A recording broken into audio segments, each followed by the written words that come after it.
Have you ever seen a piece of paper that's just been completely transformed? Like, with just a few snips, it's suddenly this incredible, intricate web of flowers and animals and stories. It's just amazing. Well, today, we're gonna dive into exactly that, the ancient and honestly just stunningly beautiful folk art of Chinese paper cutting. It's a tradition that's as delicate as it is deep. So a lot of the time, it's called chuanghua, and that translates to something really beautiful, window flowers. I mean, the name itself just paints this perfect picture, right? You imagine this delicate art pasted right onto windows, catching the light and just casting these colorful stories into a home.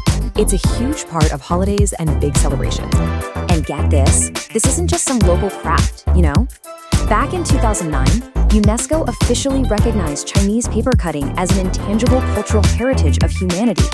That's a huge deal. It basically puts it on the world stage, and it really highlights not just its incredible cultural value, but also the urgent need to protect it for all of us. All right, so where did this incredible art form even come from? Its journey is pretty fascinating, seriously. It evolved from these really solemn ancient rituals into the joyful decorations we see today. So let's trace that path through history. Okay, check out this quote from the Tang Dynasty poet Du Fu. It really gets to the heart of the art's deep spiritual origins. He wrote, "Cut paper to summon my soul." Wow. That tells you right away that these early paper cuts, they weren't just for decoration. Not at all. They were a core part of Taoist ceremonies and even funerals, believed to have the power to connect with the spirit world. And man, has this art form evolved over the centuries.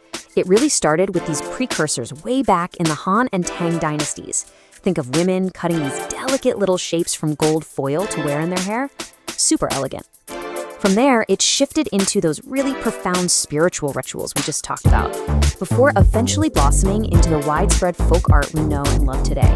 It's become this essential part of celebrating life's biggest, happiest moments. And I mean, this art is so deeply woven into the fabric of daily life. You'll see it on doors for the Lunar New Year, you'll see it celebrating a new marriage or welcoming a new baby. Every single piece is carrying a wish for good fortune, for a long life, and it's also there to ward off bad luck. It's really a living, breathing part of the culture. Okay, but here's something you might not know. Chinese paper cutting, it's not just one single style. Nope. Like any great art form, it's got these really distinct regional personalities. And for the most part, you can divide it between the North and the South. So we can kind of break it down into these two main styles, Northern and Southern.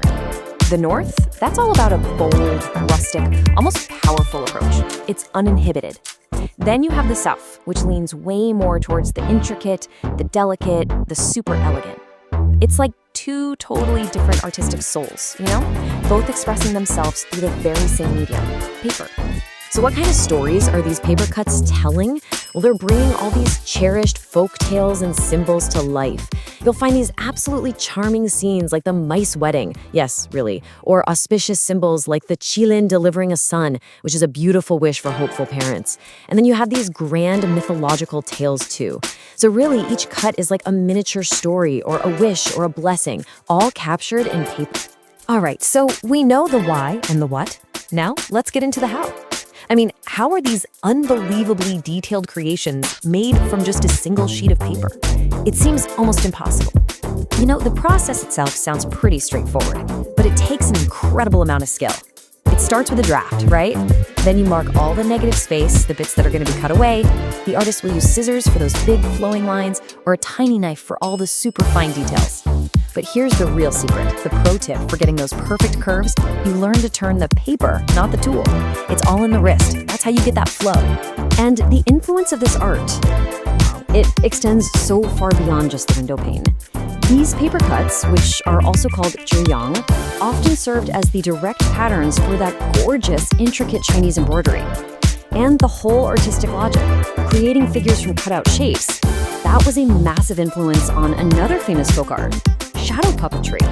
It's really a foundational craft. It's at the root of so many other things. And that brings us to today, because like so many traditional arts all around the world, paper cutting is facing a pretty uncertain future in our fast-paced modern world. Which leads us to this really urgent question. Is this delicate ancient art form actually at risk of being lost forever? Is it just disappearing? And the threats? They're very real. Most of the true masters of this craft are elderly women living in rural villages. And as the younger generations, move to big cities for different kinds of jobs and opportunities, there are fewer and fewer apprentices left to inherit these incredible skills. The real danger here is that this priceless knowledge could just fade away with its current generation of masters. But there is hope. There's a really passionate movement working to preserve this heritage. People are creating archives, they're saving traditional designs, and crucially, there are efforts underway to build a real, viable market for the art.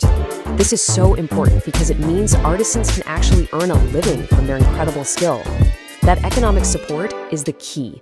It empowers them to keep their craft alive and hopefully pass it on. So, in the end, the story of Chinese paper cutting isn't just about paper and scissors. It's about heritage, it's about community, and it's about the fight to keep beauty like this alive in the world. And that leaves us with one final thought to ponder. How do we, as a global community, make sure that these delicate, beautiful threads of our shared human heritage aren't just cut from the fabric of our future?